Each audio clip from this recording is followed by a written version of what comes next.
Hello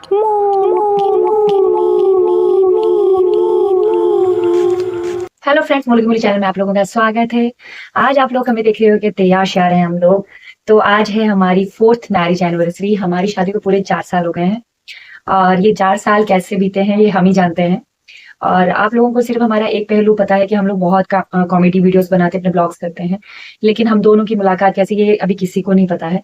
हम लोग को बहुत साल पहले का मतलब मैं अब क्या बताऊं कितने साल पहले बोलो, काफी टाइम हो गया, वो हम फिर कभी बताएंगे।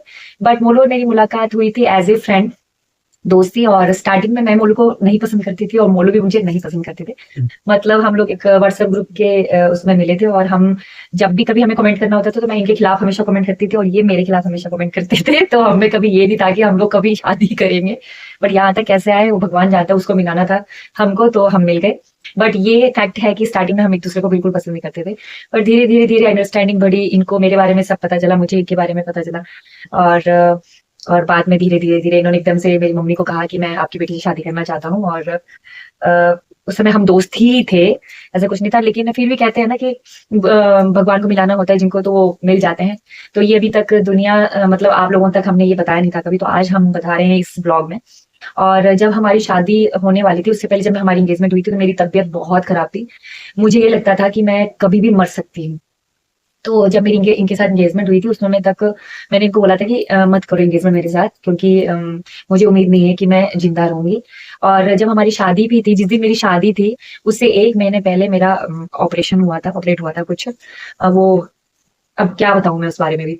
तो वो जब 1 महीने बाद मेरा 29 मार्च को ऑपरेशन हुआ था और 26 अप्रैल को हमारी शादी थी। तो उस दौरान मैं ऐसी थी कि मैं जब हमारे फेरे हो रहे थे तो एक टाइम पे ऐसा था कि मैं चक्कर खा के गिरने वाली थी और मेरी सांस रुकने वाली थी। मुझे कभी भी सांस में दिक्कत हो जाती थी। तो मोलू ने पीछे, जब हमारे फेरे हो रहे थे, मोलू ने ऐसे मेरे पीछे कंधे में हाथ लगा रखा था, बोला कि तू बेहोश तो नहीं होगी, तू बेहोश तो नहीं होगी है, वो ऐसे हुआ था ना कुछ तो मतलब हमारे लिए ये जो 4 साल है, बोलने के लिए 4 साल है, लेकिन इन 4 सालों में मैं बहुत बार मरते मरते बची हूँ। मैं सिर्फ दवाइयों पे जिंदा हूँ और शायद कुछ लोगों की दुआएं हैं जिन्होंने मुझे जिंदा रखा है। और कुछ रिश्तेदारों ने तो हमारी रिलेशनशिप के लिए ये बोल दिया था कि 1-2 साल का कुछ टाइम का रिलेशनशिप है इनका और वो खत्म हो जाएगा इनका रिलेशनशिप। लेकिन कहते हैं ना कि जोड़ियां ऊपर से बनती हैं और उनको निभाने के लिए भी भगवान ऐसे रिश्ते बना देता है कि वो निभ जाते हैं। और उस सिचुएशन में भी मोलू ने मेरे साथ शादी की है और मोलू ने कहा था कि कुछ भी हो जाए तो तुम मर भी जाए ना तब भी मैं तेरे साथ शादी करूंगा। और मुझे भी ये लगता था कि शायद मेरी मौत 1-2 साल में हो जाएगी, क्योंकि उस समय मैं सांस नहीं ले पाती थी, मेरी सांस कभी भी रुक जाती थी।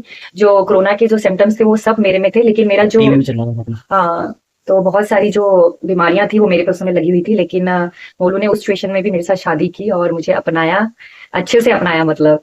और इन 4 सालों में हमने बहुत सारी चीजें झेली हैं और अभी भी मेरी मेडिसिन चल रही है और मैं भगवान के भरोसे पे ही हूँ अभी जिंदा।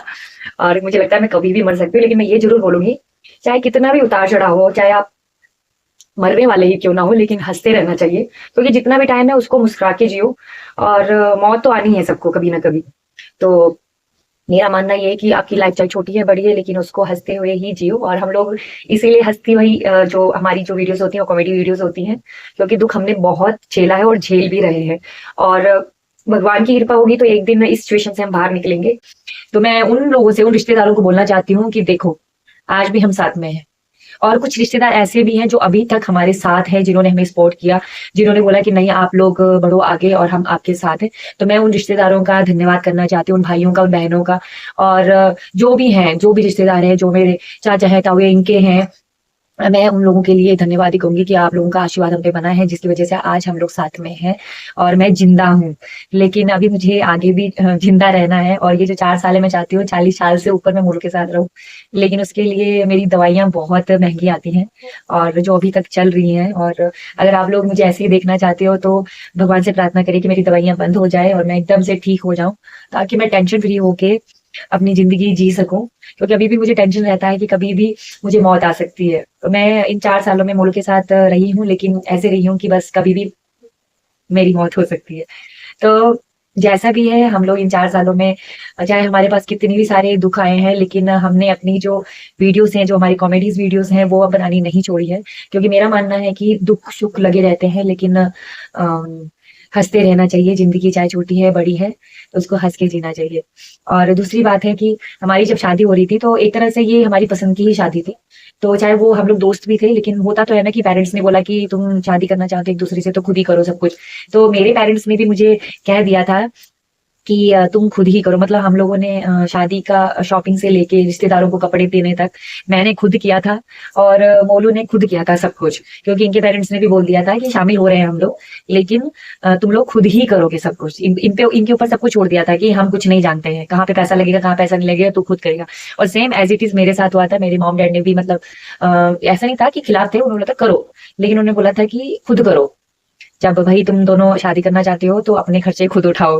तो मैंने भी अपनी शॉपिंग जो अपनी वेडिंग पॉइंट हम दोनों ने खुद ही बुक करवाए थे, और शादी में जितना भी सामान था सब मतलब ए टू जेड मैंने खुद ही किया था, और मोलू ने भी सब कुछ खुद किया था। मतलब हम किसी पे डिपेंड नहीं थे कि हमने किसी को बोला हो तो लव मैरिज करो या फिर अपनी पसंद की शादी करो। तो मेरा मानना है कि ऐसे करो कि मैं पेरेंट्स को नहीं बोलूंगी, क्योंकि वो उनकी सोच होती है कि पसंद की शादी। और मैं ये नहीं कहूंगी, पेरेंट्स पेरेंट्स को भड़काने वाले बहुत होते हैं कि जी इनकी पसंद है खुद करेंगे, अपना खर्चा खुद उठाएंगे। तो पेरेंट्स की भी गलती नहीं होती है, वो पीछे से पुशअप आता है ना, वो ज्यादा खतरनाक होता है। तो हम लोगों की शादी में तो ये हुआ था कि हम दोनों ने खुद ही अपने खर्चे उठाए। आगे भी भगवान का अगर साथ रहा तो हम लोग आगे बढ़ेंगे, और प्लीज हमें सपोर्ट जरूर कीजिएगा, क्योंकि हमारे हंसते चेहरों के पीछे बहुत बड़े दुख भी हैं जो हमने कभी बताया नहीं है। और आज हमने जो दुख बताए भी हैं वो बहुत कम है। और जब हम फील करते हैं ना, जब मेरी वो सिचुएशन आती है, जब मुझे सांस नहीं आती है, तो वो बस मोलू जानते हो और मैं जानती हूँ कि हम पे क्या बीतती है। ऐसा लगता है कि बस हमारा साथ छूटने वाला है। तो हो सके तो हमारी वीडियोस को देखें, उन्हें लाइक करें, हमारे चैनल को सब्सक्राइब करें, और हमें आगे बढ़ने का मौका दें, ताकि हम लोग और आगे जाएं। और मेरी जो मेडिसिन चल रही है, मैं आगे अपना पूरा इलाज करा सकूं और मेडिसिन बंद हो सके, और मैं भी एकदम खुल के जी सकूं। तो प्लीज जिन्होंने आज तक हमारा साथ दिया है, चाहे वो हमारे रिश्तेदार है, चाहे वो हमारे फॉलोअर्स है, हमारे जितने भी जानने वाले हैं, मैं उनको शुक्रिया करूंगी। और प्लीज हमारे साथ आगे भी ऐसे बढ़ते रहिएगा। धन्यवाद।